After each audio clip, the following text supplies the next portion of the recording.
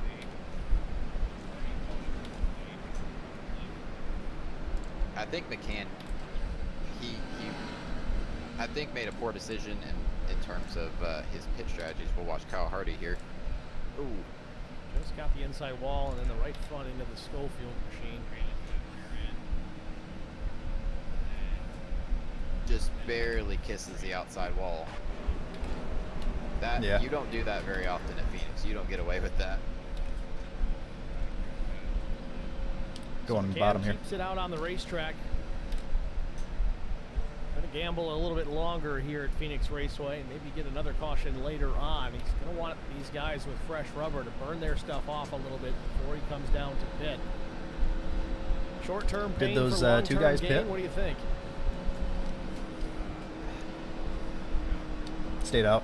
I'm not a fan of not taking tires at all unless you are 100% confident you are going to get a caution to land at the right time. And hence, Gavin, yep. Both ways, it's worked out in my favor, and it's. Oh, okay. Oh, they're holding their ground pretty damn good then. And unfortunately, I think McCann kind of boxed himself in here because he can either go to the back and be stuck in traffic and burn his tires up coming back up to the front, or just try not to bleed too many spots and get back on cycle with everyone else. But I think his chance to get off cycle and have a fresh set of tires is gone. His car heads to pit lane. Again, this is turn 2. That's where the pace car will enter pit lane. A very unorthodox oval in all aspects. Asymmetrical corners, start-finish line in the middle of a dog leg. And it's not your traditional dog leg like Charlotte or Texas. In pit entry in turn 2. Guys are going hard, man. Green flag. I think they've made enough modifications to this place. They've been on for a few years. They got to lay off the microdose the next time they redesign a track.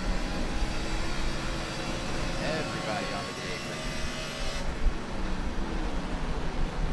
Look at Kyle Turzak knocking on the door of a top 5 already here. 32 laps in. He did take 4 tires on that first caution.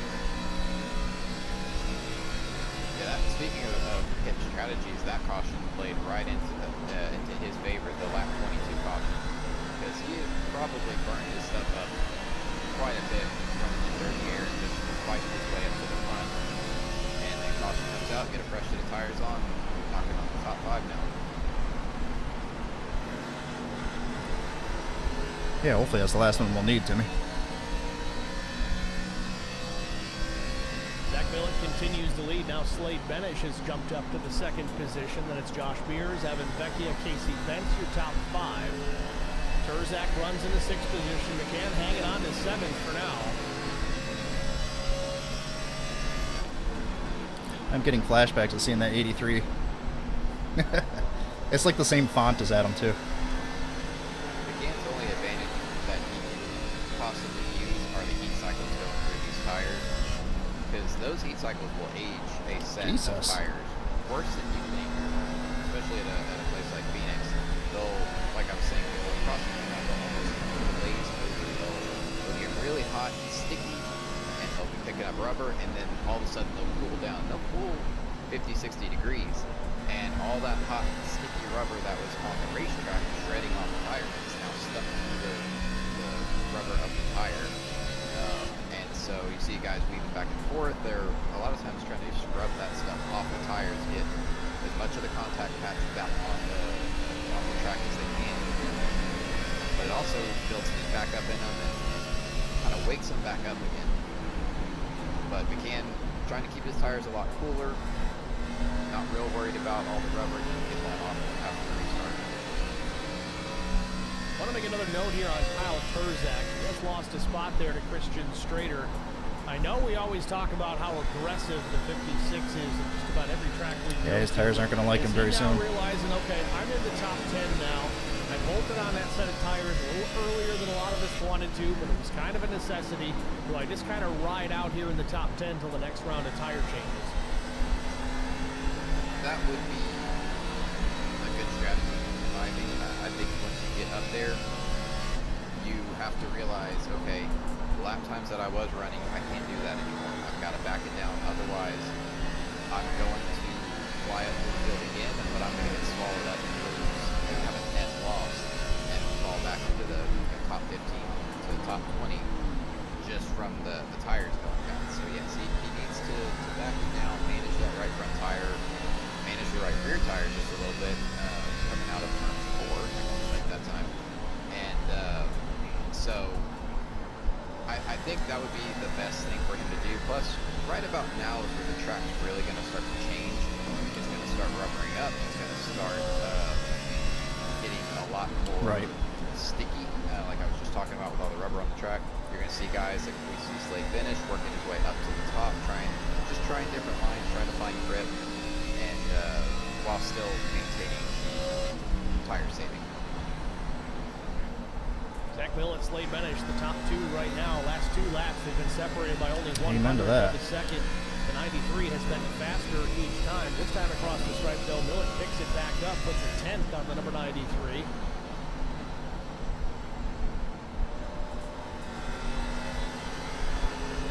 See that late entry by Benish there in the corner. It's such a weird corner entry because when you go off into the corner, you kind of just throw the car straight, and you're not turning until you're almost to the wall. And it's such a weird thing to do because you're like that wall is bright blue and it's getting bigger and bigger. A couple more clicks of rear at it. And at the last second, the car will hook up, and then you turn the wheel and it takes off. But it's almost like. I was going to say Darlington or definitely builds tight, Bristol, but it's really unique all its own because you literally drive straight to the wall and just hope the car turns. Would you kind of classify that as a high arc? Yeah, it's a high entry and then you kind of arc it down late. Nice. Really, the closest thing I could relate it to is Dover, where you have that really high entry, slow apex, slow middle of the corner, and then flip the car down. And I think it was just outside that dirty air. Further down the line here, the 10th position, the 00 of Mike Koch. He's up 3 spots. I got a lot of smaller. Did he hit something? Meanwhile, has slipped only to 11. Looked like he slid. Doing all he can to muscle that car and keep it in a reasonable position on the racetrack. Good, glad he didn't hit it. Self-inflicted torture by the 3. Going to the stream chat, though. Evil King back in there. Hinson, let's go. Hell yeah. Robbie Adams, let's go 39. We got, let's see, Reiner Racing. Let's go Strader and Luttrell. And cars are starting to come into it, actually. Feels pretty good. Checking in, guys. Gales. What McCann needs right about now, he needs a caution within from now to about 10 laps from now, because that would put him at such an offset. High five. It's going to back Millett up into a corner. He's not going to want to use a second set of tires 50 to 60 laps into this race. I think Millett will try to save a set along with several other guys, but I feel like if that caution does come out in the next 15 laps, you'll see the field split. And Brian McCann will for sure be on pit road, but I think we'll see a handful of other guys try to just get off strategy a little bit, see if they can't get the faster guys like Mears and Schrader, Millett, see if they can't bury them in traffic and upset their cars handily a little bit more. Right now, I think one here Millett is starting to drive away just a bit. It's really going to put Zach on the defensive here, at least strategy-wise. I think, I mean, he's usually got a live spotter up there, so I think that particular person is helping him out as far as the strategy is concerned as well. So I'm sure he's seeing the same things that we are. We know Millett can handle it, but you know how he loves to be out in front of the field. He's continuing to lead now. He stretched his advantage to a full second now over Benish. Talking to Zach pre-race. The comment was, we got to get good track position to start this. Of course, he did just that with the pole. Doesn't want to necessarily be back in traffic, so we'll see. Might be forced to the strategy that Brian McCann might be working on. And again, Phoenix is a notoriously difficult place to pass. You might be able to pull the pass off, but you're going to hurt your tires significantly if that guy tries to Very good. you in any way, perform. High five. And if he does try to race you, he might be side by side for 3 or 4 laps before he finally gain enough momentum. You should stream Put him in a better doing the spot position thing. That way I can to get your race channel get points away. at the same time. So Millet's going to try his best to not have any Look at us, traffic, double dipping. lap traffic if at all possible. To watch this battle for 15th now between Jason Nilgis and Steve Durbin. You'll see the 39 Gavin Hinson a little further down. 100 views. No. No. Right now, but he's also one of those drivers that You could actually make videos of you painting. That shit would blow up. Making a move to the inside for position on Durbin. Those two drivers in the same strategy as far as tires are concerned, or maybe not. Looks like Durbin maybe had come down on that second caution at lap 30 to top off. Don't know for sure if he took tires on the first stop, but Jason Nilgis, who was just battling with Durbin, well, he does have 4 fresh tires, and Durbin's able to hang with him. So maybe everybody getting to a point of equality as far as the tire wear is concerned. Yeah, I would agree, and I completely missed that Hinson fuel only on that stop watching. I was so surprised that McCann did it, and Hinson does the same Jesus. thing. He's also hoping for a caution in the next couple of laps, so that would for sure put him and Thanks, man. McCann You're doing a hell of a job, back too. up in the top 5, I would imagine. Russell, you too. Question in the stream chat, Robbie Adams asking, what's the lap time difference between Millet and Sick. McCann? Last lap for the 31 was a 28.91. Brian McCann ran a 29.14. So as we were just kind of talking about, tire wear starting to become a little more equal as we get deeper into this run.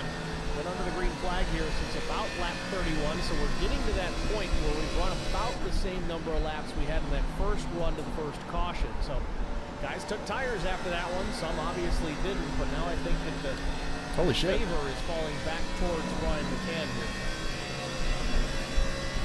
And if he was able to keep those tires cool and not run them very hard at all, and either of Start those running runs, probably just a hair lower it's and gonna start to save a affect little bit. These tires are very temperature sensitive. They're not just wear sensitive as far as the tread's concerned, but you want to keep your tires below about 250 just turn auto fuel degrees off, if so you should be can. okay to go for the Whatever next tire the car's stop. leaning on, whether that be the right front or right rear.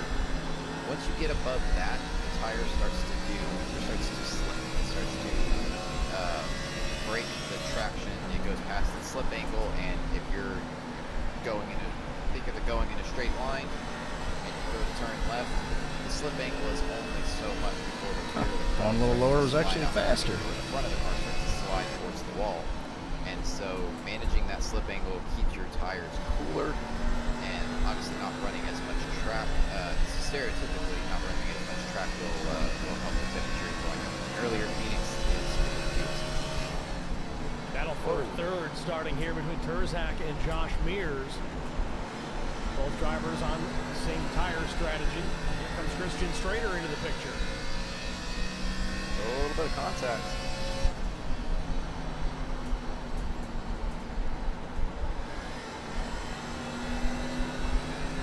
Strader couldn't keep it turning down the bottom of the corner. Slid up the racetrack just a bit. Loses a car length and a half, maybe 2 now to Terzak. Shortcuts the dog leg. Back up onto the banking in front of Mears.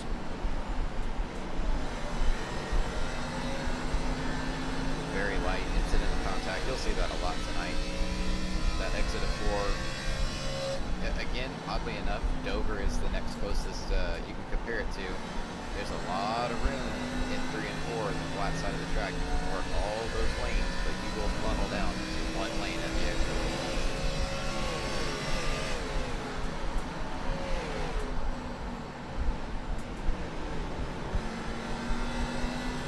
Zach Millet lead just increasing here lap after lap. He ran a 29 flat. I really do last enjoy time. Phoenix. Slade Benish, the second place machine, is 29.24. So a quarter second a lap, at least right now for Millet. He's got 4.2 back to the second position. 28.97 this time. Benish will cross start finish. He runs a 29.44, so that's doubled now.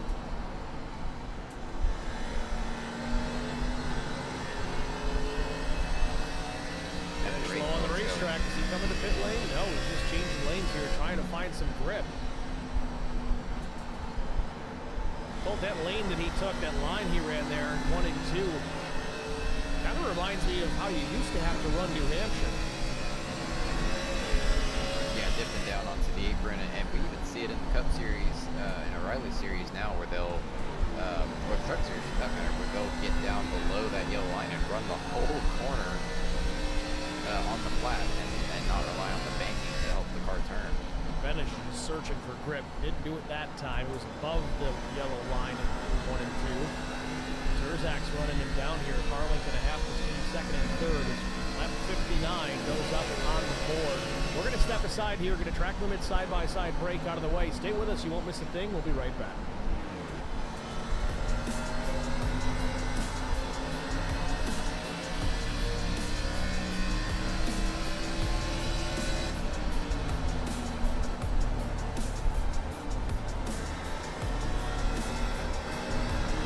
Thanks, guys.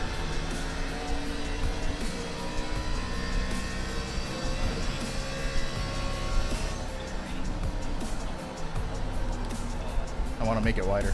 Yeah, this is how last week should have went before the shit show happened. I mean, this is like exactly how last week felt. Like it went that long run in the beginning when we were just kind of chilling up there.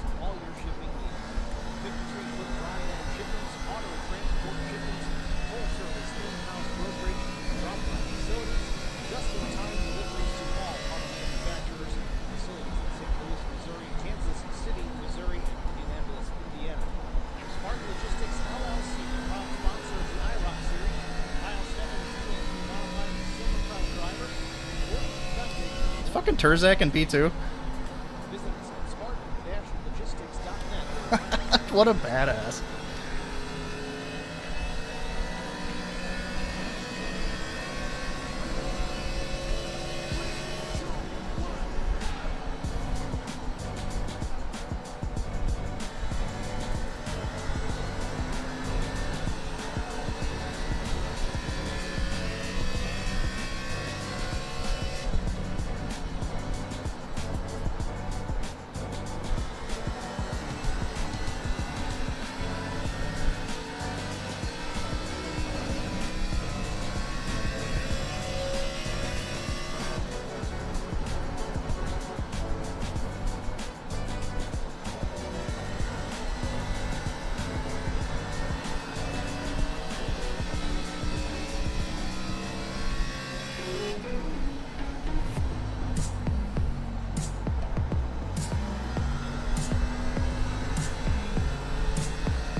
Insurance coverage that's built for speed?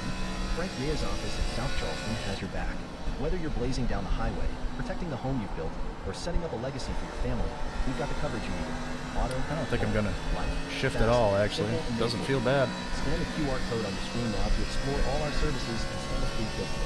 Lock it in, save it for later, or call us at 304-744-7700 to get started. See, like, that's what I like to see. If somebody has an issue, like they're way down on the apron, they don't cause any issues, and they just disconnect. You know what I mean?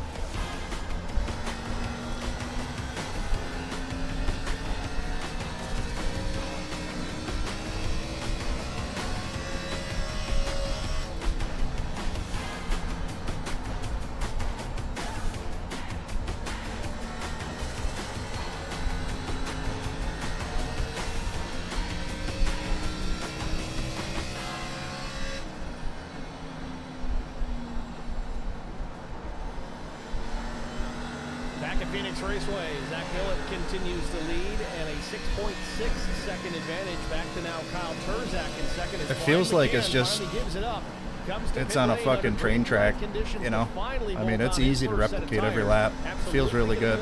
Like this one, I'm going to put a little more pace in, just to see. Under the green now for, I think, 36 laps. You may see some other drivers opt to do the same. Yeah, we're for sure going to see Gavin Henson and another tenth and a half. Two fuel tires. 2 tires or fuel on that last caution. We got a couple guys up there now. Niall just Durbin. These two can't seem to get away from each other. And Niall just took tires on his last stop, so this might actually be working out nicely. I wonder what lap that kind of started. Like, when did that guy who was in second that was going hard, when did he fall out? Was it 10 laps? That was with the caution, right? So 10 green flag laps is about what I said before a race. You get the most out of it, and then it falls off. I'm just curious, does this pull Zach Millett down, or is Zach even thinking about McCann right now since he's running his own Yeah, race? she feels good. How close are we? Got 16 out? Pace he was running, he was trying to set up for a green flag pit stop. Because a caution right now would be disastrous for Millett, because he would lose that entire gap he has built on Zach right now. He would likely come down and take tires. I believe that's Gavin Hinson on pit road right now. Hinson and Neil Quick. I think it would be a good idea for Millett to come down and pit at this point. He's got such an advantage already on everybody else. I think now is the time to give up that track position, come down, take the tires, get back out there. You're absolutely right.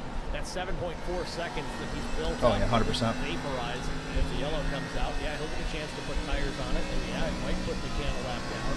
But we've got lots of racing left here. Still over 100 laps remain here at Phoenix Raceway, so lots can happen. Well, the pace difference already. Brian McCann's last lap was 27.88 to Zach Millett's 28.99. There you go. I will say the fact I'm going to try to run it rate dry if I can here. Relatively impressive. Kurzak's running 29.31. He's running second.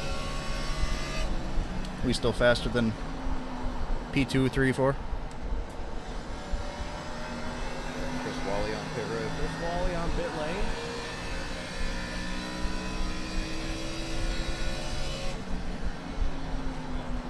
See, if I'm Zach, I would want to come down early in this cycle. That's perfect. That's like the perfect number, because you can, even if they short pit, it won't matter. I'm not really sure what he would gain from this. My only thought to it is if he runs long, it puts the tires that he bolts on at an advantage over McCann through the long haul of this next tire run. But again, it's a bit of a gamble. Gotta cross your fingers for no yellows for that to really That's where I hope we don't get a caution because of the pace difference between new and old. 73 laps at this point, so that might be a good strategy. It could be, yeah. I mean, Millett is 100% betting on this race going green from here to the checker flag. McCann, I think, is expecting at least one yellow. But McCann is also still technically at a tire advantage. He's what I would call half a set ahead. Almost like in baseball where you see teams that are half a game behind or whatever. They just haven't had a chance to, Millett hasn't had a chance to bolt on that other set of tires, but he's going to be required to at some point in time. So even still, though, we got 101 laps to go here. Millett still has 3 sets of tires parked over the wall. So at this point, I don't necessarily see the advantage of an extra set over the wall unless things get real crazy here in the late stages of this race where we have a bunch of cautions kind of opening up pit lane for those guys an opportunity to utilize a fresher set. But again, as you said, Millett kind of gambling that this thing's going to run green to the end. He's good in the tire category. Yes, he may finish this race with the set still laying if it runs green. But the pace he's running, he's going to have that set laying in pit road. Now, another thing that McCann could be doing is he could be trying to split the stint in half and utilize that. And I say McCann because he was the lead car to another car that won this strategy. 59, yeah.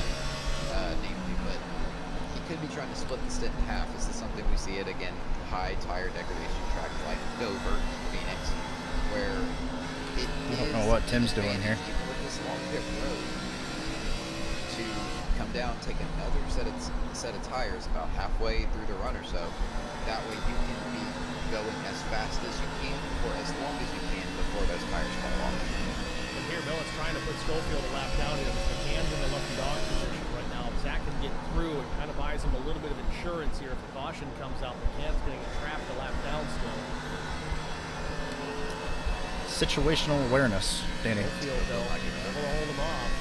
McCann got a lap 29 after his incident put us under the caution, so he's got slightly fresher tires underneath him.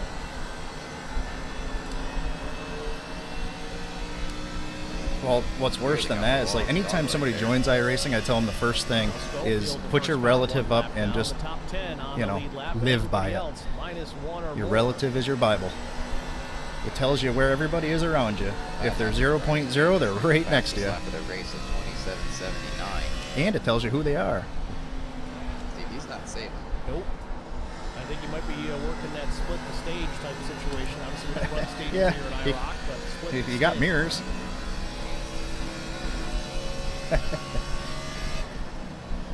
That would be the only way he could make this work if it does go green to the end. Uh-oh, I don't like sorry. I don't like it. And historically here at IROC, where we get a slew of early cautions, it tends to run green all the way till the end. If there's a caution pushed in front of him or something. Between 6 Oh, there's smoke up here. Smoke, but smoke, at smoke, that point, smoke. the tires really matter. Millet's been on the green here, or at least on this set of tires, for now 57 laps. I knew we couldn't stick the whole run. Sweeting, Strader, Mears, pretty much everybody there in the top 10 has not come to pit lane since Kyle's the dead? first caution at lap 23.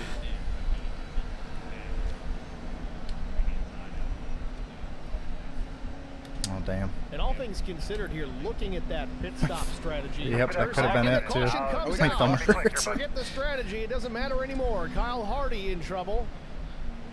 Smoke coming out the hood of the 35, and he'll tow to pit lane. So the caution comes out, and I am pretty Hardy killed him. that traps Brian McCann a lap down. These guys can't stay away from each other. Sank. I was watching the track. Yeah, they always think they do. Might have been like a transmitter. You're right, Timmy. I saw someone slow on the track. That's great. And I was like, could this be it? But Steve, I don't know that this still played into Zach Millett's hand yet. Okay, that's interesting. That makes the Wysocki incident look like nothing. Let's try this from another angle. Oh, Neil Quick there at the end. Yeah, I see Neil Quick is in pit lane with some pretty heavy damage. I can't see my pit box. Oh, never mind. He's counting me down. We're good. Here. Oh, I can see what's about to happen. Watch the 88 into the back bumper. Into the back bumper. I said move. I said get out of the way. Move, damn it. Who's that? That's an unfortunate incident, and Neil Quick just with nowhere to go. Caught up in another mess that's not his fault. It's been the story for the two this season, many of the times this IROC Challenge Season 11.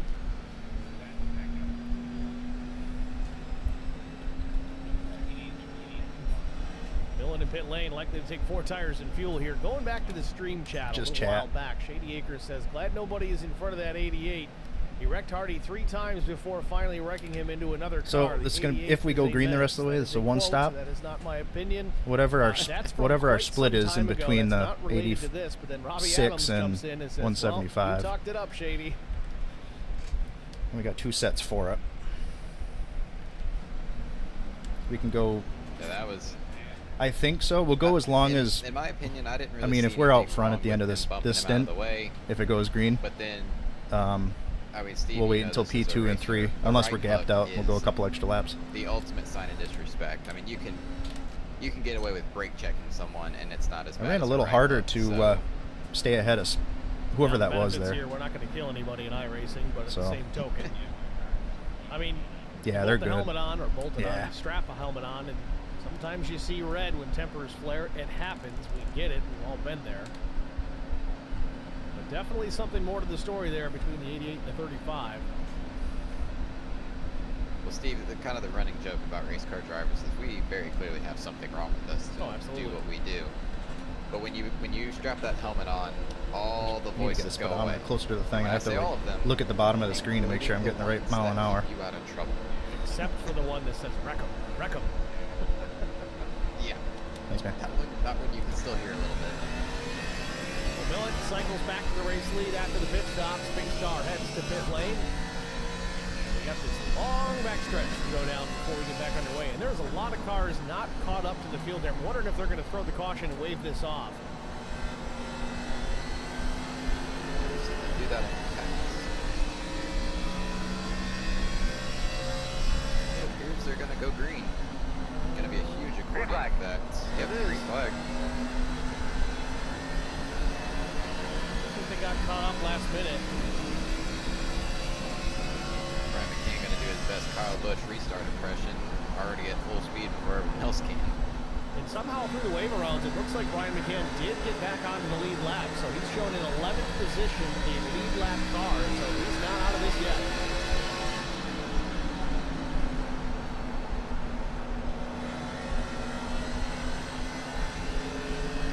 Braldo alongside Casey Benz. Benz in the blue, number 27. Okay. Two guys we haven't really talked about tonight. I've been kind of watching them out of the corner of my eye. Both having pretty solid runs. Kyle Terzak sitting directly behind him. Terzak with a lengthy pit stop on this yellow flag. I'm not sure if he got a penalty. It was 50.68 seconds in the box for the 56. I don't know if he had a little bit of damage he was trying to correct, but loses some track position. Big picture, big picture, big picture, big picture. Time trying to take it back. He's up to 7. Yeah, I correct myself. Terzak was not sitting back there. He was fidgeting back there, waiting to get going. Cole, we got a new All right, make leader. sure you count these laps. Let's see. Has cleared Zach Millett. Not too dissimilar from the opening laps here at Phoenix when McCann took the top spot from the 31 in the first few laps. I think this is all part of the Nursing it a strategy little for bit. Zach Millett. Saved that right front in the early running. We've heard a lot of guys talk about how it's all about the first 10 laps of the run and how much that tire cooperates later on. If I'm Christian Strader, I am panicking. In my head, I'm thinking, what is Zach doing? Why did he let me go? And what am I doing wrong at this point? Because we saw what happened earlier with Zach getting past the lead, going back, past the lead back, and just ran away. So Strader's just thinking, do I run away? Do I go as fast as I can, hope for a caution, or do I just stop him from turning and manage my pace just like he's doing and hopefully outlast him on the tires? Strader back across start finish here. Lap Right, yep, I like it. goes on the board. We're going to take our final side-by-side break. Stay with us. We'll be back after this.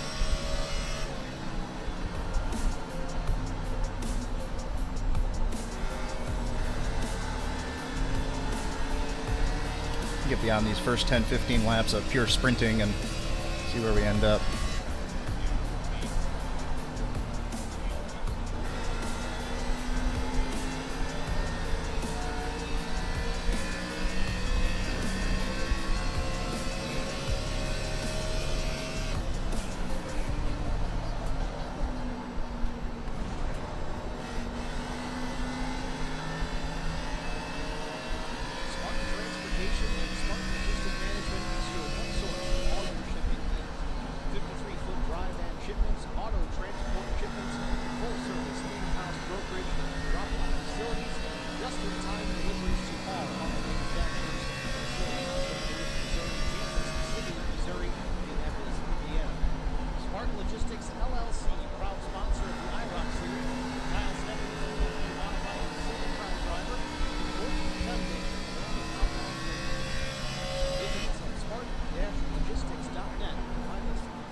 He's mirror driving a little bit that lap into 1 here.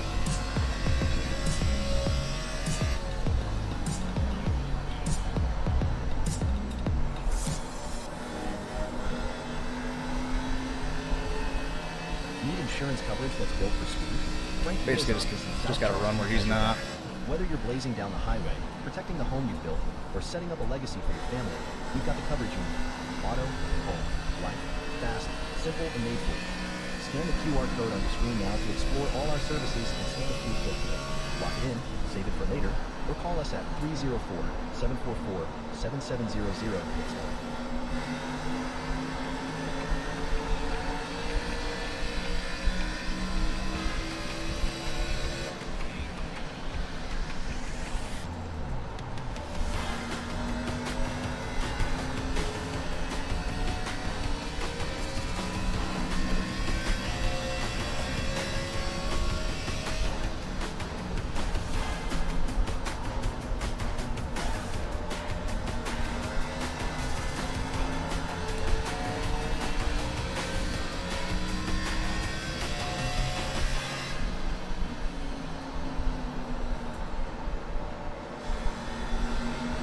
Phoenix Raceway, your leader is Christian Strader by just a 1/10 over Zach Millet as Zach's putting the pressure back on. I want to make a note here real quick. The schedule running the season down here. Just a few more to go. Next week we'll be at Pocono Raceway for the 3 wide with DJG 200.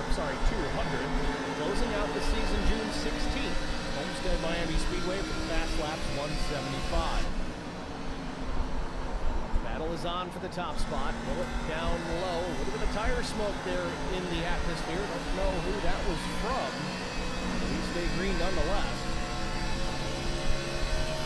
I believe that's a haze over the track. I've been watching that lately, but yeah, there goes Zach Millet. Trader's thinking, oh, I should have saved the tires just a little bit longer. He's fighting back on the outside. It's clear Millet.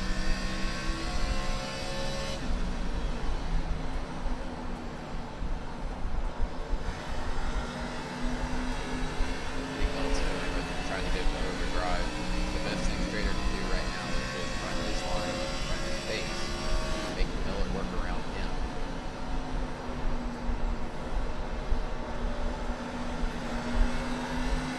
Colt, I'm pretty sure the smoke in pit lane, one of these two cars, maybe not.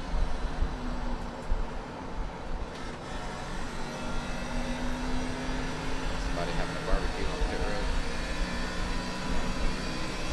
David Warmouth in the chat says, I absolutely was born with the wrong last name. It most definitely should have been Beers. That's a real name too, Google it.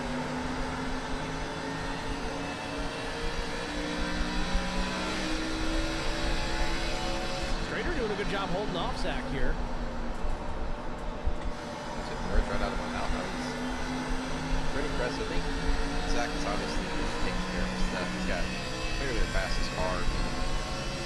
Doesn't need to overdrive it. But Strader also there's a wants to mistake. maintain position. Strader up the racetrack, open the door real wide for Millet. Or was it a mistake? He's going to carry some speed off of turn number 2. Yeah, you can see Strader couldn't quite get the nose of the car to point as early as he wanted to. If he could have got the car a little straighter a little earlier, he'd have been able to clear Millet down the track straight away.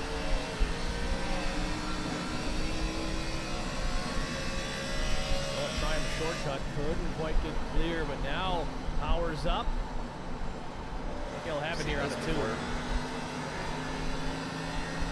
Let's say we've seen this before with one of these same drivers who lives out of the corner. I hope so.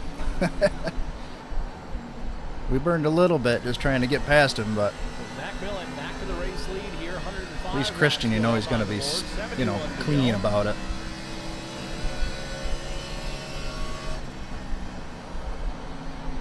Sweeting running in P3, having a solid points day. Sweeting, 5th place machine in the point standings coming into tonight. Speaking of points, it's Zach Millet with the lead. 153 ahead of 2nd place, Garrett Johnston. Ryan McCann 3rd, TJ Majors 4th. You will fall some spots here tonight. Did not make the grid this evening. Chuck Sweeting 5th, Jason Nilges 6th, Kyle Hardy 7th. Neil Quick, 8th. 9th was Brent Butler and Steve Durbin, 10th in the standings on the season.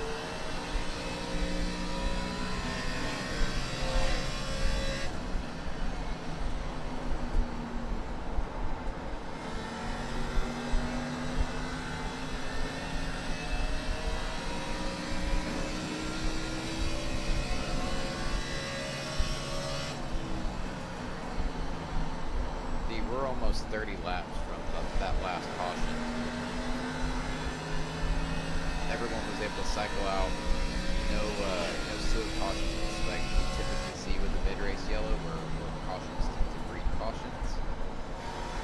I'm wondering if this is where McCann and where Hinson play out their strategy just a little bit. It's not going to be as effective now with Millet having a fresh set of tires, but there is a possibility that he could still try that two-stop strategy. I mean, they went 60 laps on that last tire stint. Yes, there was one caution blending into that. We've got just over 60 laps to go right now. Say 67 laps to go, if my math is right, which usually it's not. He still has two Yeah, sets Timmy, sitting over you're the not wall. kidding, man. That'd be nice, wouldn't it? Yeah, McCann's got 3 sets sitting over the wall, but I just don't see the circumstances. He just kind of rolling hoping for a caution, I would imagine. Yeah, at that point, you would have to run so much harder. Like right now, Millet is probably running about 70 to 80% of what he could run. That would mean McCann would need to run probably 90-95% for the rest of the race, almost non-stop. And that would be go like crazy, go as hard as you can, hit, come out, get your tires warm, and then go as hard as you can again. As the 3 and 39 of Hinson, they have swapped places. It's funny too, Timmy, because if it was worth the point, I would totally do it. I would totally do it. Lost a spot since the restart. He's only lost 1. Runs in behind Gavin Hinson. Chris Wally there in the 18th position. He's not on the lead lap. Wally, the first car 1 lap down though.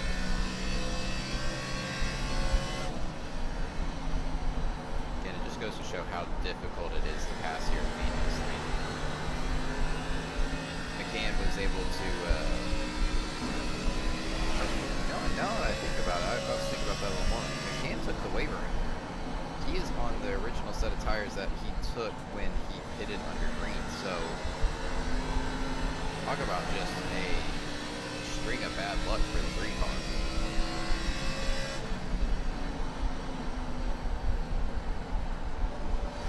Time will tell. Barring any major complications, though, this one continues to run green to the end. I just don't see how anyone's going to run down 31 tonight.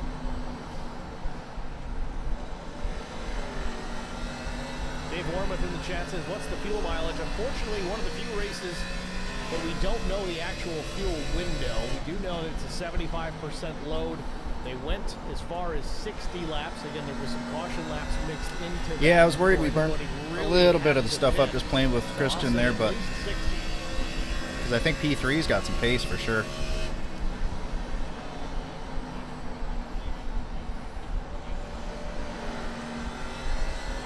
Yeah, and Steve for Zach Miller, he's just off on a Sunday drive. There's a distinct lack of orange in the field, if you know what I mean, that could hinder him. So he's just kind of off on his own right now, not really having to Now I'm worry thinking about with the anyone pace else. difference beyond that 10-lap gap, the closer we get to an interval, like if they pit and we pit 6 laps later, I mean, we're going to have some pretty good noticeable pace. I think the pass would be a lot easier, but I don't know. He's been a full-time competitor in the IROC Challenge Series, and sometimes things come up. Steve Gerben on pit lane.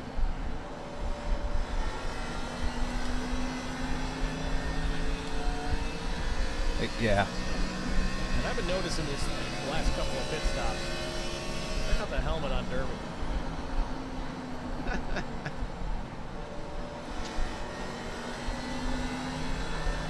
That might be the greatest helmet I've ever seen. Wormuth in the chat says, so they need to make one more stop. Yeah, that's basically how it's adding up. If it runs green to the end. These guys, a good majority of them have at least a couple of sets of tires still sitting over the wall. So if we run into a situation where Remind me too, Danny, we're going to see some more stops. if we do end up making a green flag pit stop, adjust the brakes before I'm coming in. Watch much like we saw. I'm going to come in looking like Tokyo Drift. Previously, Millett continues to expand the gap back to second place, and that position has recently changed as Chuck Sweeting swaps up to the second spot with Strader. Sweeting's having a really quiet night tonight. Slowly working his way up. All the way to second place now. Josh Mears running in the fourth position. Solid qualifying effort here tonight. He started fourth. Beautiful. And he's in clean air too, right? So race together here. So far, so good. I like that. This isn't a four-wheel drift off turn 2. And I believe he had a pretty good run last week at that was Charlotte, I believe. Had some pretty good pace there as well. Last week was Vegas. One of the mile-and-a-half tracks. Another guy that's having a good night, Steven Luttrell. Running P5 from 15th. I can't say anything about Steve because if something happens to him, he will come find me. Brian McCann on pit road. So with about 66 laps to go? No. 56 laps to go. Told you my math's not that good. But this will be the final stop, I think, for McCann. I think he thinks he can make it to the end here on fuel that runs green to the finish. Kind of working a little undercut here, trying to gain some ground. He's one of the first drivers, I think, to make a pit stop under this green flag run. All right.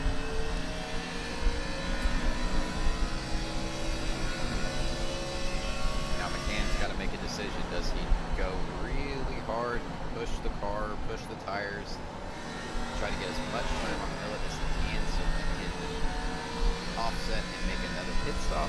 Or does he try to manage his tires and hope that maybe there's a caution, catches Millett behind, and he has at least a fighting chance to restart up near the front? Robbie Adams in the chat. Wants to read Brian McCann's mind. He says, I think the squirrels are parked on pit road and that McCann and Hinson should try and pit early. They're bleeding time to the leader. And as soon as I saw that comment, it was about the time that McCann was leaving pit road.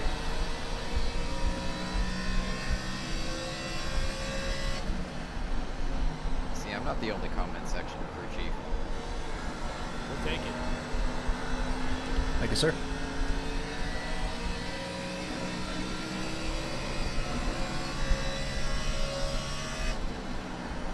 Chuck Sweeting putting a little bit of distance between himself and Strader.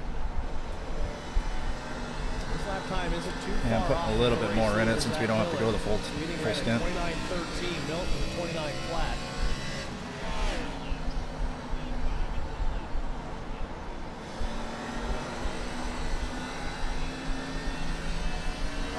Strader was quicker that time than Sweeting. Not by much, but enough.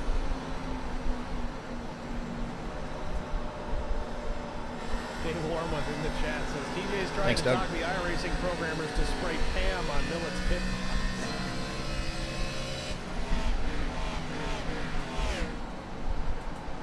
Chris Harrison on pit road. Final stop for the 71.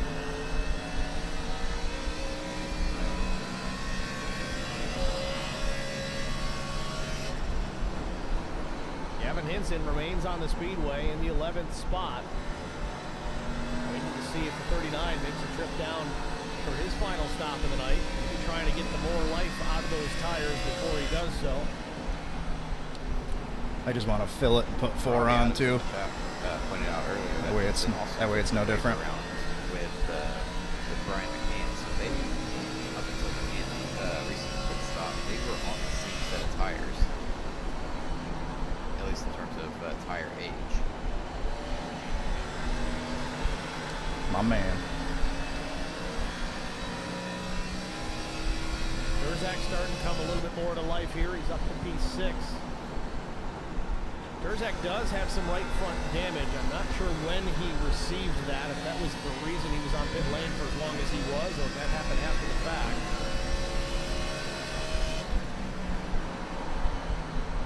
That looks to me like a little too early on the gas. Couldn't quite get it to turn. You see how high up he's running in 3 and 4.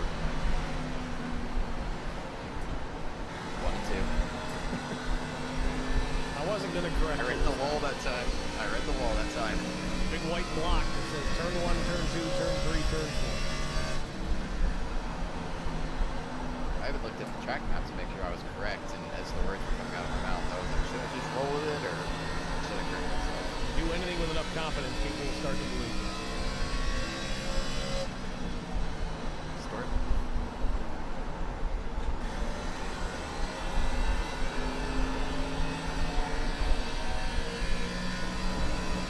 Most of our top 5 pretty well separated from each other right now, but that's not really the case back here with Casey Vence as Brian McCann's working through, though he is not on the lead lap now. He does have those fresher tires. Cameron Brownlow, that is a position. Nice. Devin Aker, number 96, into the top 10. Mike Koch right behind him. So these are all positions here on the racetrack. 7th, 8th, 9th, and 10th. Gavin Hinson in 11th. Thanks, Tim. Rich Keeter says the dog leg is even labeled dog leg. Just in case you needed an extra reference there, Colt. Yeah.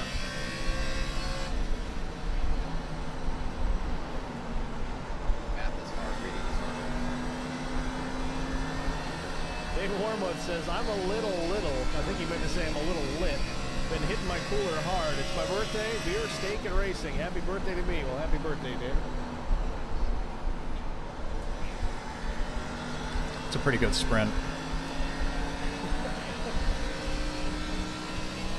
Well, if you need a place to cook, according to Robbie Adams, Gavin Hinson's tires have to be cooked, so just throw a steak on those tires and pull it off. Yeah, I like the flavor of that. Kyle Turzak comes to pit lane for his final stop.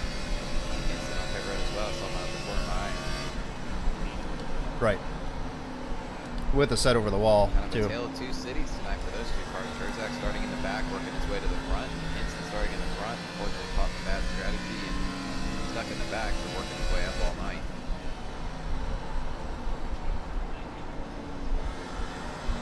Four tires in Sunoco Racefield for Turzak. He's down. I hope they run it out. That'd be great. Stop 14.95 the time. Or he's just coming to his box. I thought he was already done with that. Yeah, stay right on him. Yeah.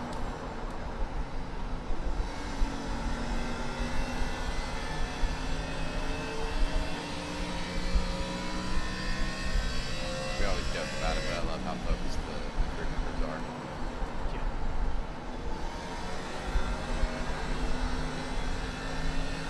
Zach Millett continuing to slowly stretch the lead now. 4.6 seconds back to second place Chuck Sweeting. Sweeting kind of doing the same to Strader. 10 car lengths in the rears. Slade Benish now on pit lane. Rich Keeter asking, does anyone take 2 here and try and leapfrog the final pit stop? I don't know. I don't think there's much. You might be able to gain a lot of track position, but it's just not going to be fast enough. I just want to go fast. Maybe if you had a late restart, maybe a green-white checkered, and there wasn't a ton of guys on the lead lap, you could give it a go and see what you could pick up. I still don't think it'd be a winning move. Yeah, I don't think that's... Sir, yes, sir. Personally, I don't like that strategy because you are still dragging the left side tires a lot here. And take it from someone who was running P3 and threw a race away because he took 2 tires. And wrecked right about where Steven Latrell is right now because it upsets the balance of the car so much that it's almost undrivable. So yeah, I think you either go 4 or you don't take any tires at all. And I don't even think that's a viable strategy unless you have just not touched the brake pedal the entire night and not turned the wheel the entire night. Chris Wally on pit lane. His final stop of the night.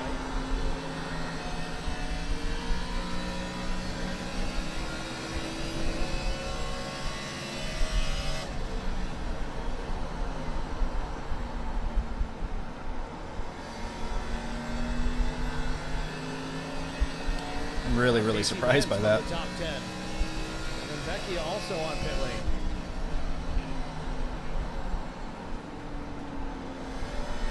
Copy. You guys haven't. So we're looking at 5.28 P2. Tonight. Just gotta execute here, don't speed. Slide through your box.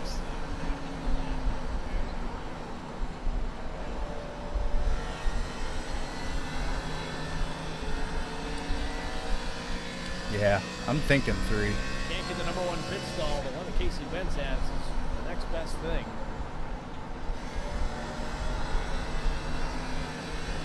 Now Chuck Sweeting from second place. Want to get as close to everybody running out. That way, just in case a caution happens. 75 of Chuck Sweeting.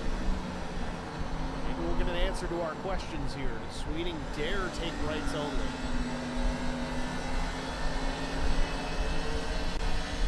He came in, he was about 4 seconds behind Zach. 2 tires could make up the difference, but Millett will catch you at the end. No, he's going to go 4. 4 tires and fuel for Chuck Sweeting. Not going to Next lap or this lap? Take the good points tonight. He's going one more. White notch in the pits. Green flag pit stops here. Laps wind down at Phoenix Raceway. Well, it's still on the racetrack.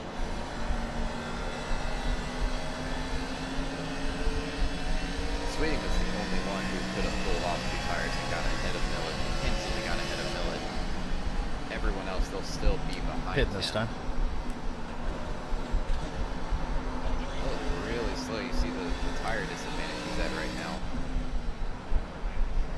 Dave Wormuth in the chat says, if your car's really tight, 2 right sides will loosen you up. Spooked me. I didn't know what we were braking for. Sometimes it does, but we have seen a lot in this B car that's not always the case. It's kind of varied from track to track. I've seen that strategy work at places like Charlotte, but I think some guys stay all the way to the right. I'm hoping Vegas, everybody else is. and it really didn't help them. Here comes Zach, pit lane, race leader on pit road. But he was coming in hot there on pit road. Zach Millett style. It's burned him once this season. Got a pit road speeding penalty. All right, let's see where we come bad. out. Probably going to cycle second, I imagine. Very rare sight to see out of the Yeah, McCann. Not very often that we actually see that happen. Usually he uses every little bit of mile an hour to get on the pit lane, and it works almost all the time. Strader, Mears, Luttrell, Brownlow deciding they're going to come down when the leader pits. They're all coming to the attention of their crew for their final pit stops. Okay. You know what's crazy is I didn't adjust my brake bias before pitting, and I actually felt better than normal. Millett's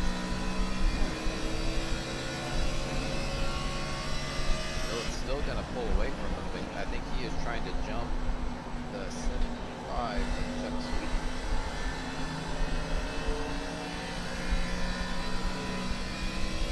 Tim Schofield has cycled to the race lead. Remember, he was involved in a crash earlier on tonight, but he's going to pick up some laps led here late at Phoenix.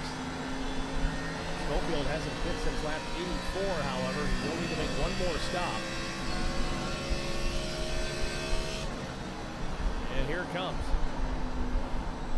So that'll move to 56 of Kyle Terzak to the point. Ooh, tire folded. At this exact moment, Terzak is thinking, please give me a caution, because that's Zach Millett directly behind him. That would trap him and Sweeting a lap down.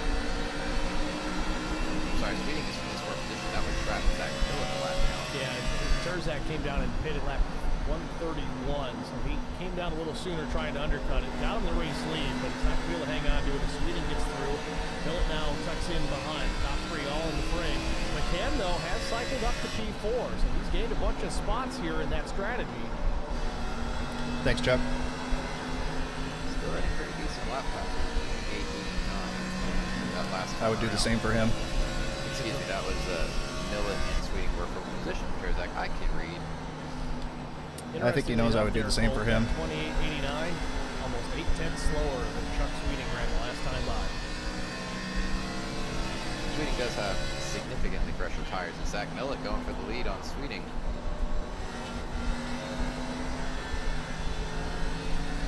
Laps to go. Oh, we're back to P1. I thought there was more cars out still. And I don't know, Zach caught Chuck Sweeting in a bad spot there, but it didn't seem like he fought the leader too hard. I don't know, Steve, if I'm in Sweeting's position, yeah, I want to get a good point tonight, but a win's a win. know the 31's just going to drive away from you, I feel like you would want to play defense a little bit more. Millet's got 4-lap newer tires for 75. Thank you, sir. The other side of this, too, is he's kind of right at that point. I saw Millet do it a couple of times tonight where he ran a couple of hot laps and then let the guy go. First it was McCann, and then I think it might have actually been Sweeting or Strader the next time through. And then 5, 10, 15 laps later, Millet ran him back down and took the spot. Sweeting trying to save a little bit here. Zach running P3. Strader with his 2 tires running 4th. Interesting, he did not leapfrog Jeff Sweeting.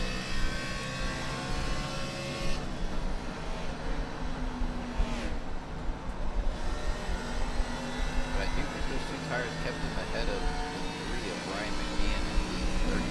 Gavin Vincent is hanging out in P6 right now. Good recovery for both of these guys. It's been a long night for them.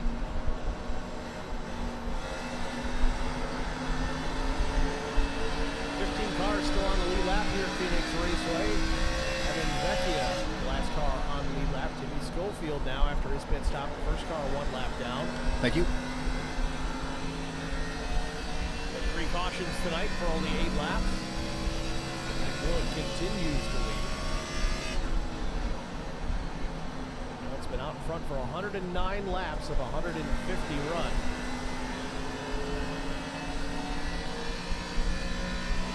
Starting to see lap traffic play a little bit more of a factor than we've seen all night long. He'll get more and more spread out, but there's still kind of clumps of cars. You see Evan Vecchia here. I believe that is looking for the number. Didn't quite catch the number of the green car ahead of him, but it's kind of caught those 2 at an odd position. That's going to dump a lot of dirty. Yeah, Zachary Cleek in the 11. Yes. Cleek's far enough ahead. He's not affecting the 31 just yet, but man, Sweeting is stuck right behind Evan Vecchia. Didn't get him in a good spot where he could pass him without upsetting the car for a few corners. Robbie Adams in the chat says a few things. Millet's lead was just that big. Caution here late. No telling what happened. I'd love to see one. I know my boy Hinson would. Beauty. Yeah, caution comes out from here on out. I'm throwing the notebook. Yeah, as everybody comes down from tires. And one probably won't. Chips fall where they may. Now we see he is affecting the 31 just a little bit. Millet not able to break that bubble. I don't know if he's just managing Millet, that is, or if Cleek's running just fast enough that it's really upsetting the airflow. Thank you. 31. Cleek has 1 lap older tires, and Millet's still stretching his lead to a 2.5 plus here. So he's not going to be overly anxious to clear the 11. He'll do it when he has the perfect run to do so.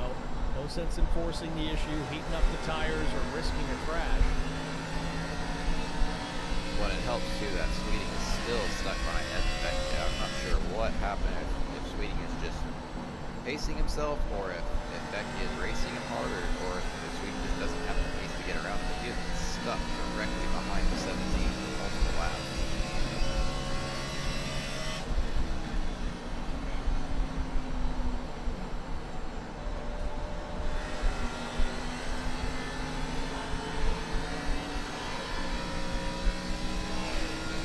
Leads with 20 to go into turns 3 and 4. Sweeting back by 2 full seconds, and it's Christian Strader in P3. Now Terzak, though, starting to run down the 29. Interestingly enough, though, Terzak, he hit much sooner than Strader, though he did take 4 tires. So I guess it's going to be a good comparison to see how effective that 2-tire change really was for Strader. Oh, is he racing? Get around him. That kind of be our answer. Is the most annoying thing in the world. Strader hasn't quite decided if he likes. Yeah, I mean, I don't even watching the stream. I can't watch it because of that. It's just nonstop. Right now, like you mentioned, he's got Terzak breathing down his neck. Other one moving for those Josh. Can you imagine in real life somebody talking to their driver that much? It would be. Slip down the spot. I mean, that would be awful. P6, Hinson now 7.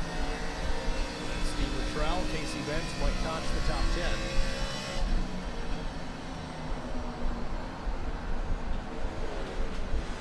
Robbie Adams goes, no way this goes green, right? Yeah, well, we don't get. He might have been trying to let me go. I don't know. Unfortunately, but I don't know. Anything could happen. Maybe not. Try and see if we can find some exciting battles on the track to see where the potential crashes could be. You never know. It could be between the leader and a lap car. That's happened this season already. Hang in there. Zach Miller already. What's he doing? I thought he was going to do the same thing he did earlier. It's like, what are you doing? Maybe he was letting Zach go. He's way down the track, but he's just defending aggressively now. Finish back to 14. I don't think that's worth a thank. On the lead lap. Finish could have stuck his hand out the window net and grabbed the pit wall. It's supposed to do was good. Oh, he's going to dive back.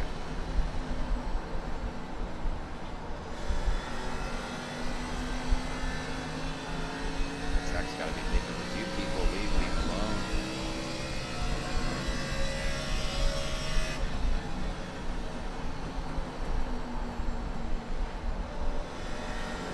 Got to kind of hand it to Slade Benish, though. It's a long race. He was up there battling for position with Millet earlier.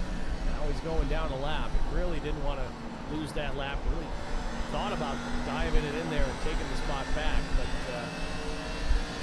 just can't hang with the 31 right now.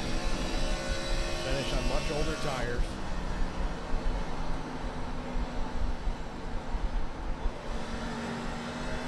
Dave Lowe using my favorite quote: if you follow the leader, you will. Now that we're at that 10-lap window, just in case anything happens, we know what we're doing.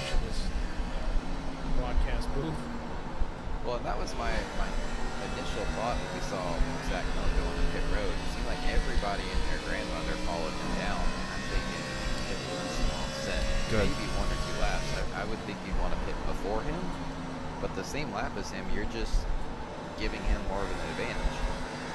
Even with all that, yep. Even late in the run here, Millet has shown a yeah, it's moved up pretty substantially. Lead over equal tires, let alone later on in the run. And I don't know if it would really make much of a difference. I mean, caution, that changes a lot of things. Sir. Maybe you stay out if everybody else comes down. If you don't have to make one more stop, maybe you play that game again if it's late. I think if a caution comes out here, no matter what Zach Millet does, the field's going to be the opposite. If he comes down pit road, there's going to be at least 4 or 5 guys that stay out, and vice versa. Like he's in a no-win situation right now if a caution does come out. Well, strategy-wise, just a little bit of a difference, right? 2 laps on this set of tires. Sweeting 26, Strader's 21, Terzak a bit more at 32. Ryan McCann at 45.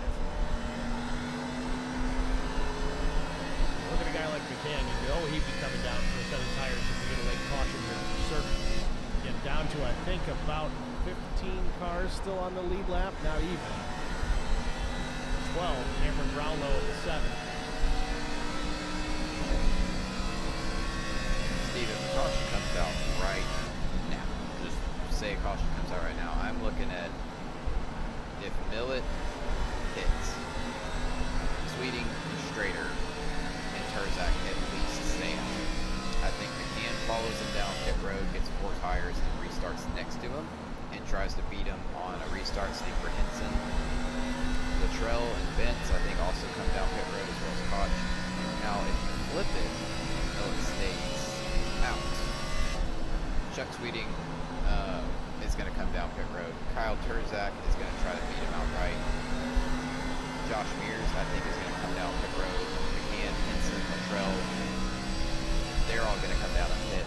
Bentz and Koch, they might stay out. Or you look at the other side of the coin. Millet pits for tires and everybody goes with him. Those guys behind him, Sweeting and Strader and Terzak, I think any one of those guys on a very short run could potentially still contend with Zach Millet. Just because it's equal footing doesn't mean Zach's necessarily going to walk away with this. Thank you, sir. Guys have been fast. They've shown it all night long. And we saw this might be an opportunity for us to see if Millett was really laying back in those early laps of each run, or if it was just how the car was handling. Maybe he's vulnerable in those first few laps on a fresh set of tires. So it could go a lot of different ways. Of course, we need to see that yellow for it to actually come to fruition. I would imagine Gavin Henson is like grabbing as much roll padding and throwing it out the window that he can. Got a few guys taking part in some sports betting.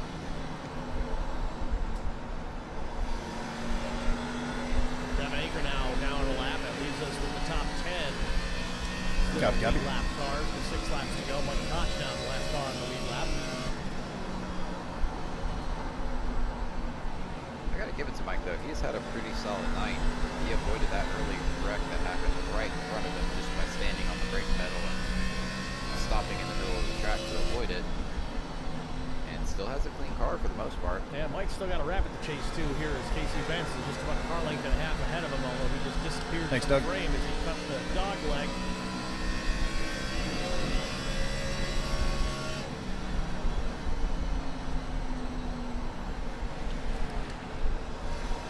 Whether it's 9th or 10th, still a pretty good night for him.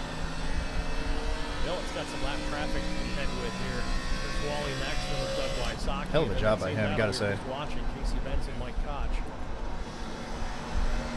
Chuck Sweeting is taking a sweet time getting through the lap traffic though. Right now there is 4 cars Yeah, between that's gnarly. Zach Millett and Sweeting.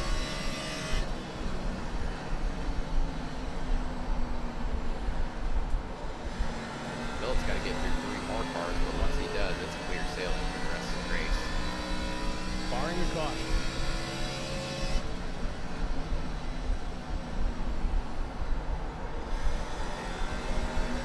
Tell you though, if Zach can lock this one in and pick up win number 6 on the season, it's sure going to feel good. A dominant performance here tonight. Put it on pole. Led the most laps. 3 more to go to secure the deal. And especially after the unfortunate end he had to his race last week in Vegas. Had a pretty dominant car and unfortunately was taken out. This will be a good redemption arc for him. 2 laps to go for Zach Millett. Wants to battle with Mike Koch and Casey Benson still.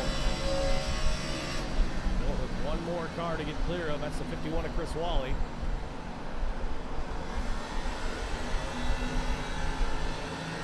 Wally in the 17th position. This would be, I think, 2 laps down for Wally.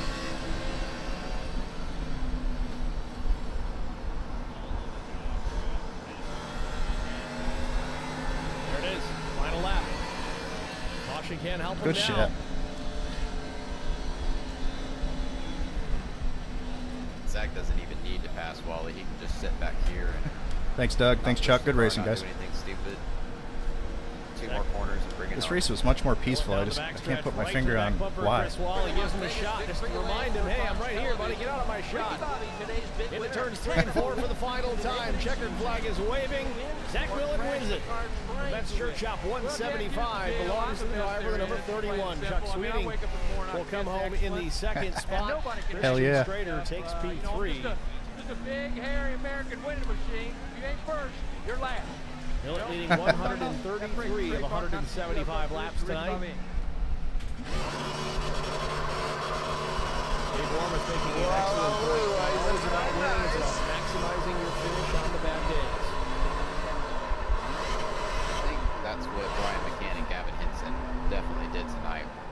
Uphill climb for both of them. Zach Millett, dominant performance tonight.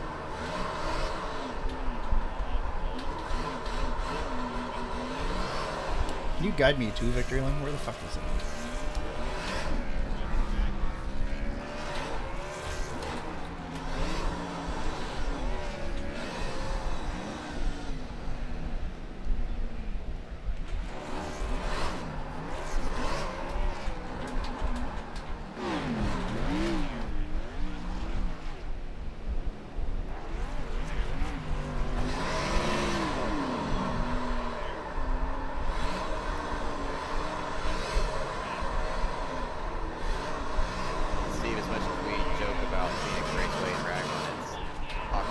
laps. One of the cool things iRacing has done here is it has made Can't tell if that's center or not. the victory lane accessible, and I think that might be what Zach Millet's looking for. Yeah, I believe he's trying. There it is. There's the opening. Don't hit the invisible wall. He's testing. Make sure he's at the right gate. Nice. Yeah, Danny on the box, I'm telling you. There it is. Parks it in victory lane. Oh my God, yeah, he's got a good camera for it, doesn't he? Oh, man, you pulled me up perfect. Look at that. Good shit. We'll step aside here, get a break out of the way. We'll be back with our top three finishers after this. Stay with us. Be right back.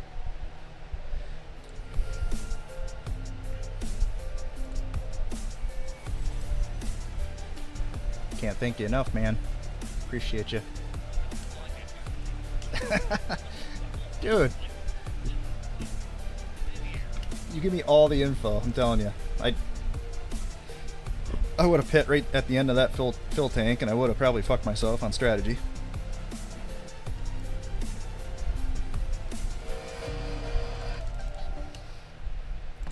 You guys gonna hang out for a second? All right. Spartan All right, cool. Transportation Be right back. Spartan Logistic Management is your one source for all your shipping needs. 53 All right, we'll foot be right dry back. van shipments, auto transport shipments, full service in-house brokerage, drop lot facilities, just-in-time deliveries to all auto manufacturers, facilities in St. Louis, Missouri, Kansas City, Missouri, and Indianapolis, Indiana. Spartan Logistics LLC, proud sponsor of the IROC series, Kyle Steffens UMP Modified in Silver Crown Driver, and Gordy Gundaker, World of Outlaws late model. Visit us at spartan-logistics.net or find us on Facebook.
Need insurance coverage that's built for speed? Frank Yea's office in South Charleston has your back. Whether you're blazing down the highway, protecting the home you've built, or setting up a legacy for your family, we've got the coverage you need. Auto, home, life, fast, simple, and made for you. Scan the QR code on your screen now to explore all our services and start a free quote today. Lock it in, save it for later, or call us at 304-744-7700 to get started.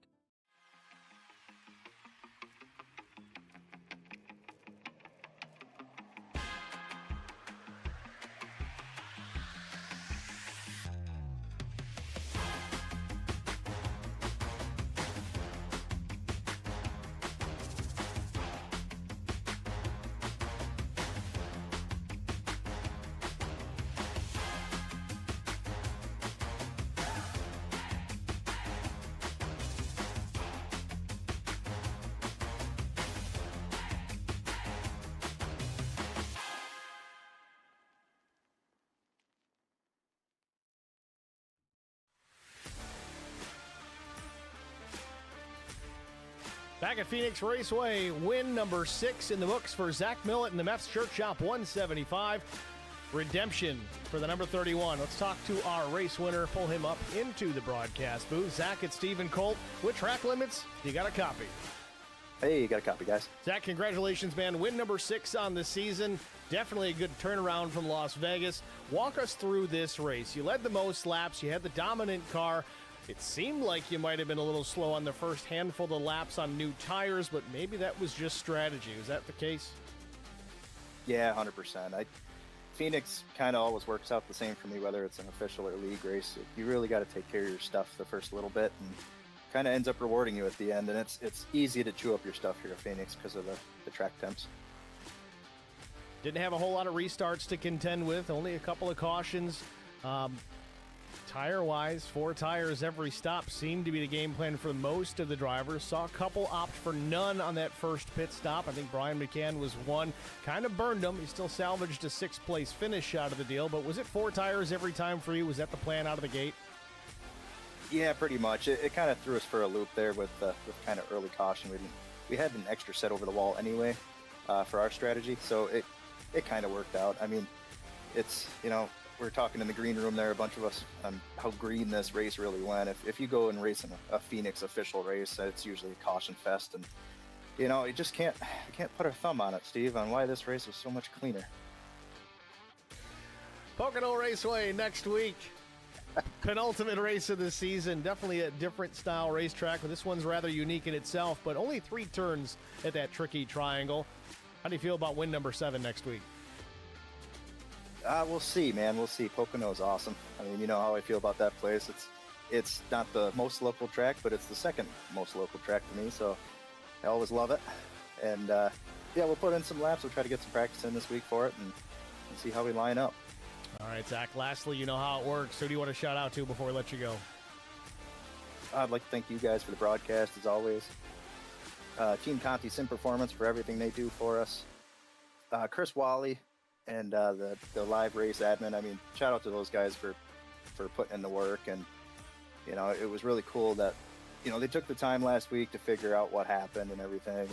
And they actually put in some new rules that kind of just forced people to think about what they're going to do before they do it. So, because of that, certain people didn't show up, and it turned out to be a pretty clean race. So big thanks to the league for always trying to get better. Speaking of Wally, I saw you give him a little shot there coming to the checkered flag. You just trying to get him out of your shot, or what are you doing? No, just a little pucker. Just a little pucker in the last turn. Just a, hey, how you doing? All right, Zach. Well, job well done. Congratulations on win number 6, man. Thanks for talking to us. Good luck at the tricky triangle. I can say it. Hey, I want to give a shout out to my spotter tonight, Danny Wiles from America Racing. He's been on the box every race for me and just shows up every week, and he helps me out big time. So got to give him a shout out. All right, Zach. Thanks for talking to us, man. We'll see you at the next one. Thanks, guys. Zach Millett, race winner here at Phoenix Raceway. Next, we'll talk to this 75, our second place finisher, Chuck Sweeting. And we got too many people in the waiting room. Let's see here. Here's Chuck.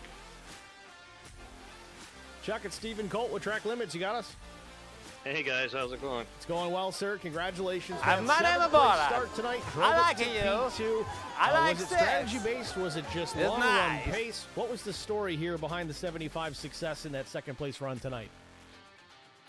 Well, this is not one of my better tracks, so I was just going to try to take it easy and finish and get some good points considering I was out early last week. And I think that helped me on the long run, and I was just able to just keep working at it. And I got a speeding penalty on pit road that first caution. I had to go to the back, and just took my time and slowly worked my way back up there. And it was a good, clean race. Everybody was on their game tonight, and hey, I finished second to Zach. I can't ask for any more than that. It's almost like a victory without the checkered flag. It was a strong run for you, certainly, especially with that early penalty. Still only 3 pit stops tonight, though. Left a set of tires hanging over the pit wall. What would a caution late have done for you? Were you coming down for that last set?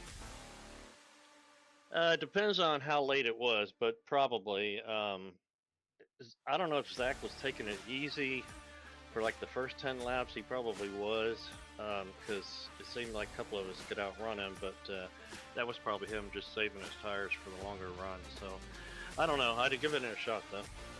All right, Chuck. Well, an awesome run here tonight, even with some adversity. We look forward now Pocono Raceway next week. Another unique racetrack, only with 3 turns, but high horsepower, high speed, and 3 very distinctly different corners. How do you prepare for Pocono next week? Pocono is a lot of fun. Hopefully it's as clean as tonight, because those cautions take forever. So we'll see. We'll get some laps in and see how it goes. All right, Chuck. Well, we're looking forward to it. Congratulations again, man. Who do you want to thank? I just want to thank Meff Shirt Shop and Wally for everything he does for the league, and all the sponsors for everything they do, and you guys for the awesome broadcast, and we'll see y'all next week at Pocono. All right, Chuck. Thanks for talking to us. Good luck next week. All right, thanks, man. Chuck Sweeting, runner-up here at Phoenix Raceway. Next, we're going to talk to the 29 of Christian Strader. Finishes here in P3 tonight.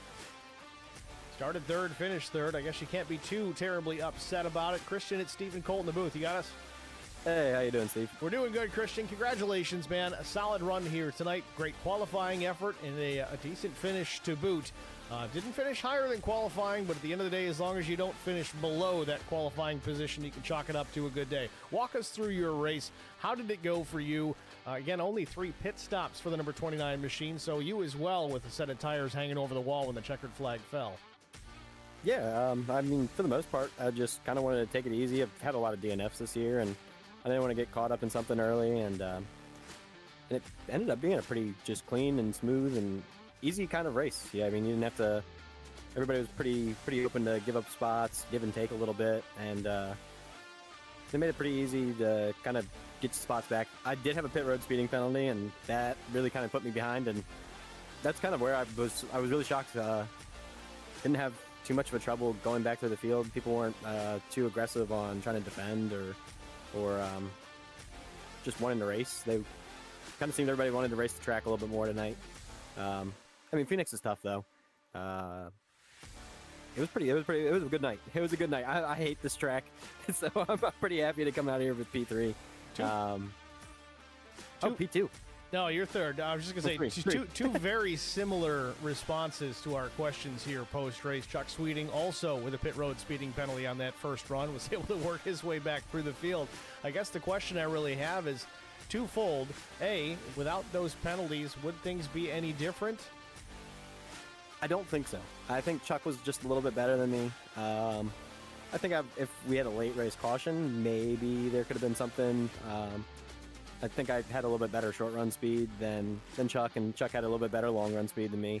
I don't know if I would have had anything for Zach on either runs, but I tried my best. At one point, I kind of got out there and I was like, the only option to try to beat him is to put him behind you and see if we could just hold him off, because I definitely didn't have anything to run him down at any points in the run. So I thought that was probably the best shot, and so I mean, maybe a late race caution, but I think without the pit road speeding penalty, or with the pit road speeding penalty, I think I got finished where I deserved, and probably didn't have anything else in the tank to get any more.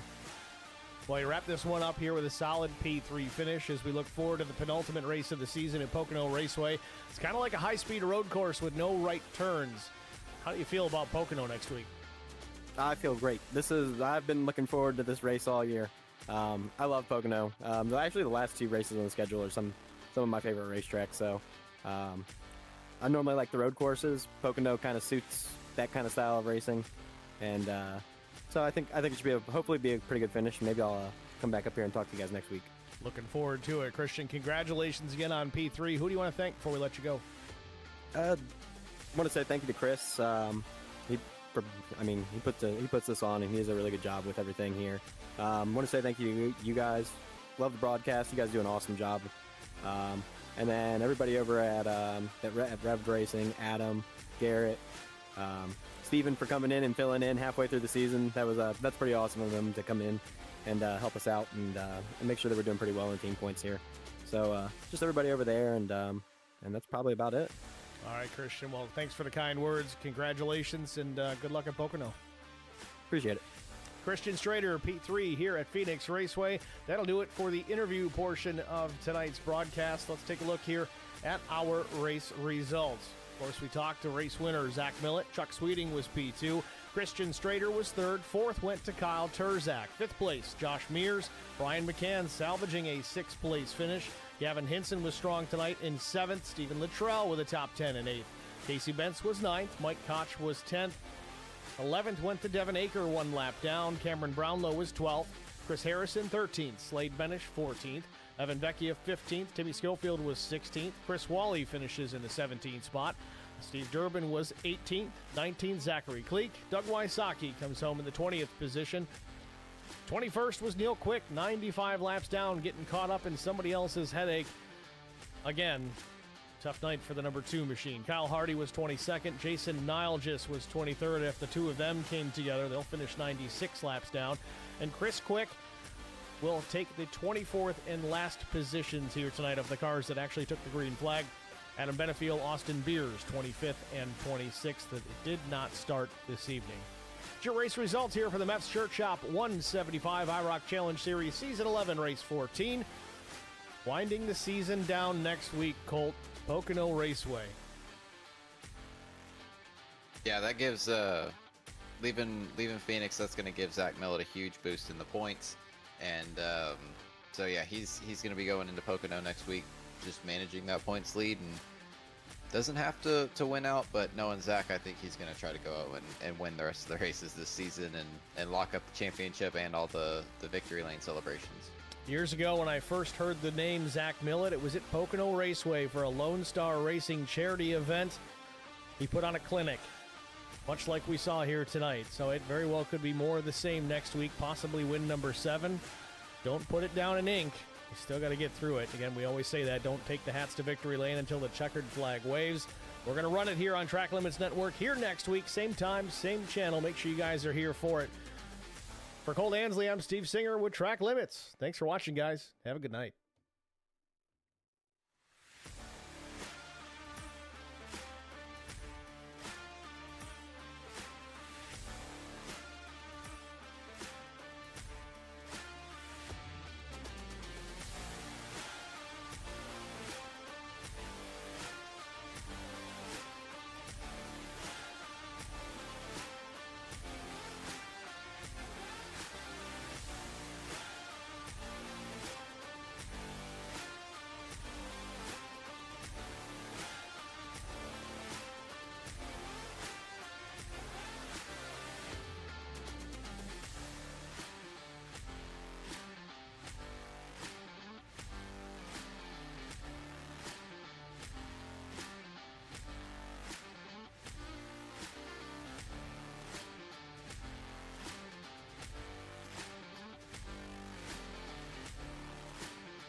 I don't know, man.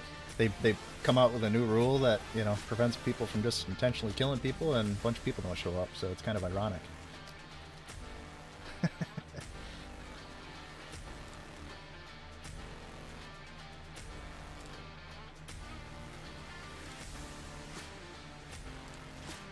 Oh yes, somebody else said that too. All right, let's go back and see. Yeah, it was big points night, Timmy. Freaking pumped, bro. That's exactly what we needed.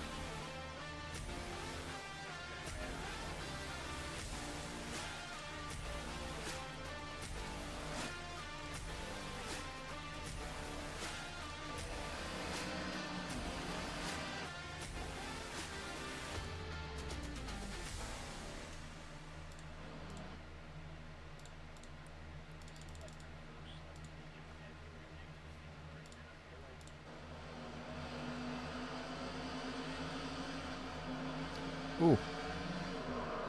Oh, that'll happen. That's Phoenix.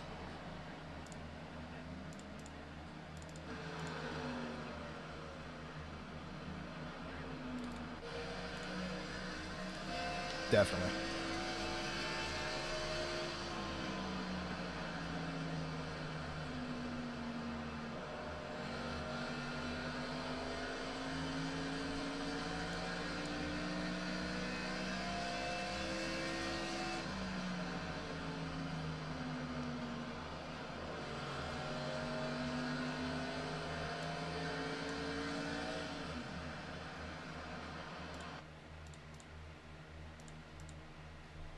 Man, what happened here?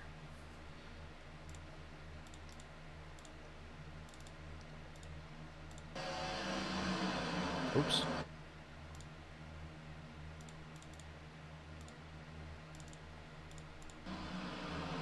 Ooh. Oh, that sucks for Tim.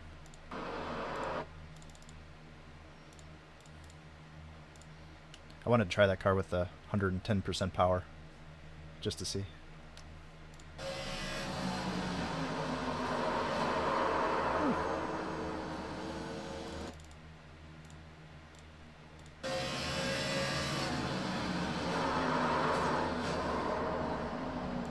It's always the most popular, I think.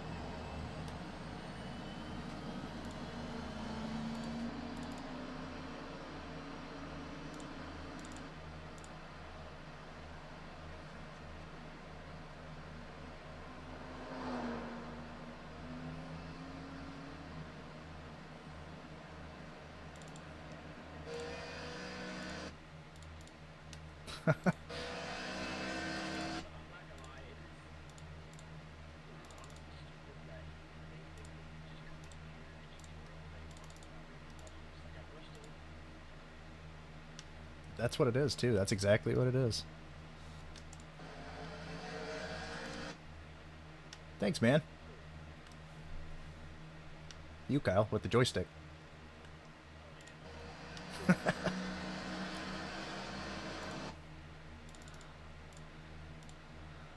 Same. Ooh.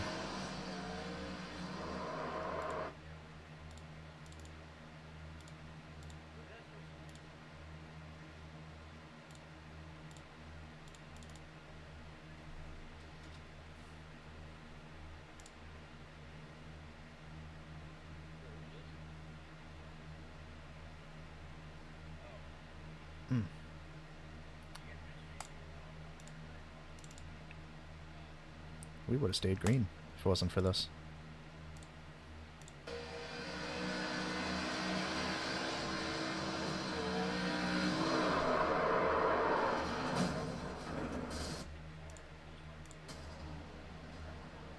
Ooh. Oh. That sucks for Neil. That sucks.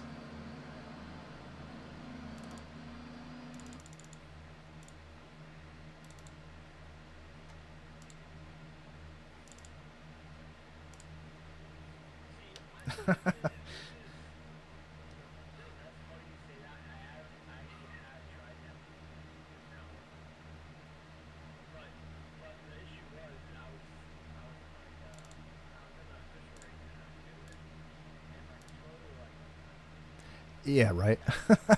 Yeah. A lot of that going around.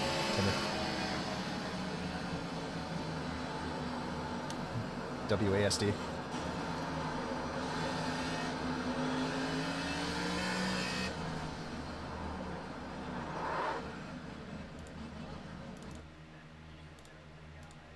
Alright, let's get a picture. That's insane.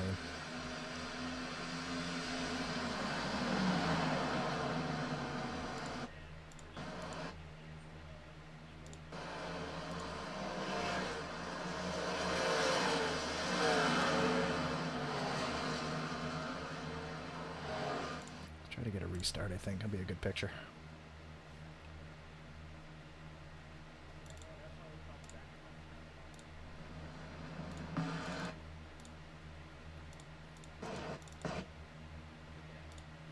Ooh.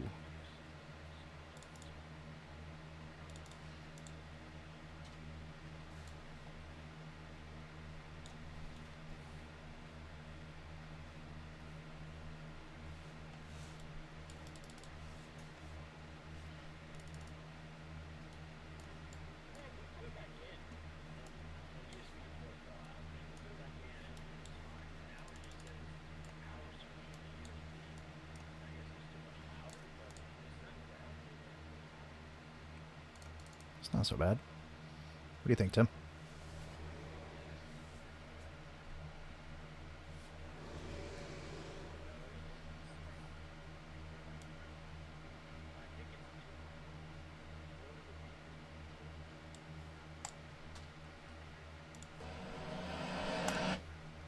My name is Borat. I like you. I like sex. High five. It's nice.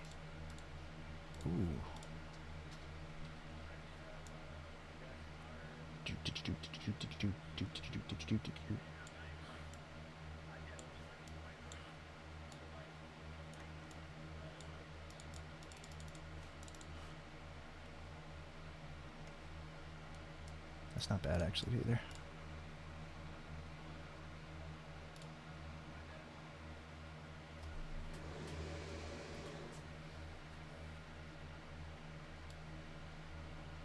There, we got options.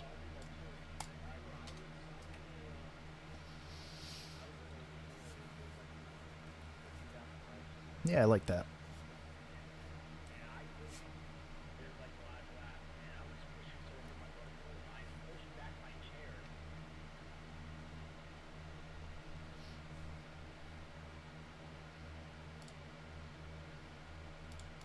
All right, so final results. It's nice to have a clean race again. No, not from this distance.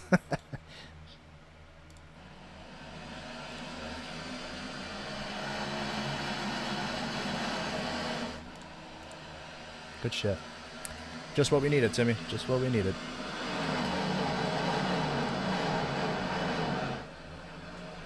No, I can't do it, man.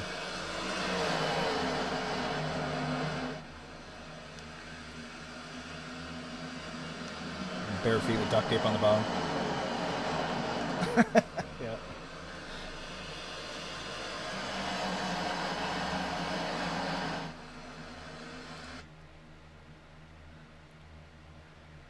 Yeah, it is. That's just what we needed. We got 2 races left, Timmy. We got Pocono and Homestead.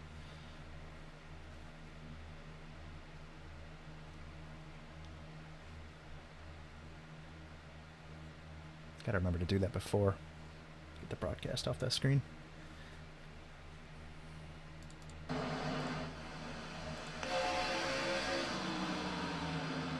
That was a good run here by Christian.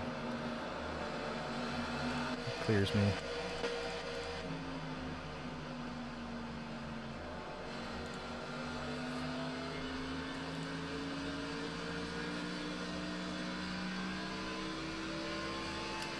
High five.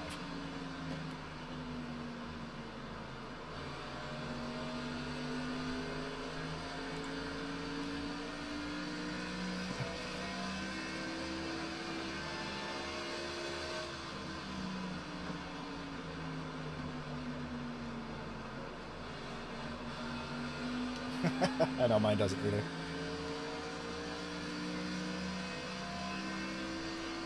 Yeah, you could have. Yep. He's not even here and he's haunting me still.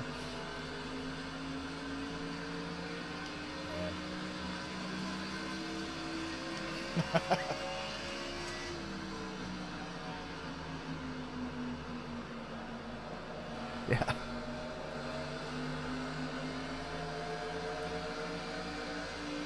I think it was before the race started, and I said, ah, maybe they're off doing a demolition derby together or something somewhere else.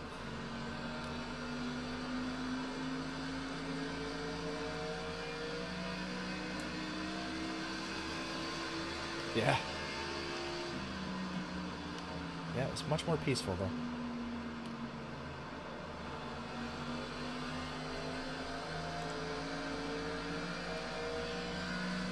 Yeah, oh well. Pocono. That damn triangle.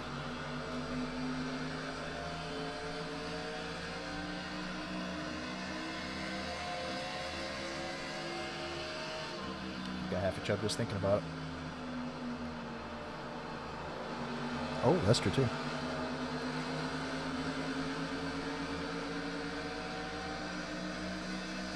Tis. Ha, nailed it.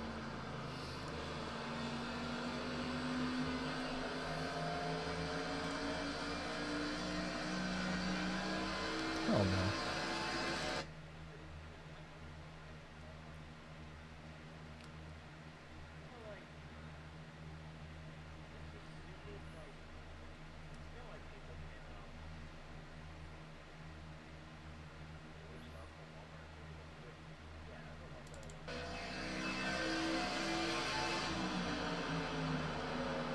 That's a...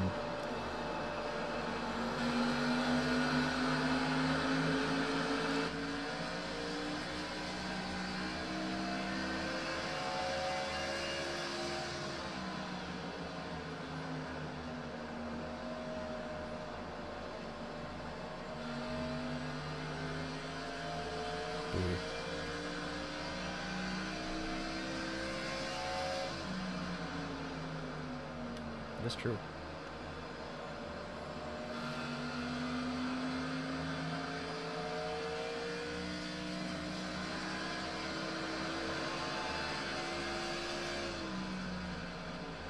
Dad. Ooh, you're bassy.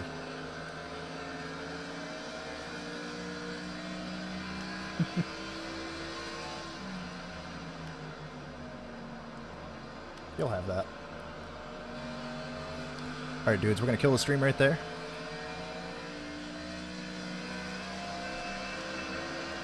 Nonsense.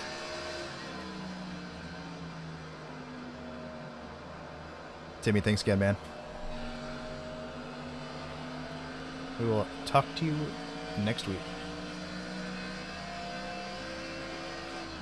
Thanks, man. Have a good one.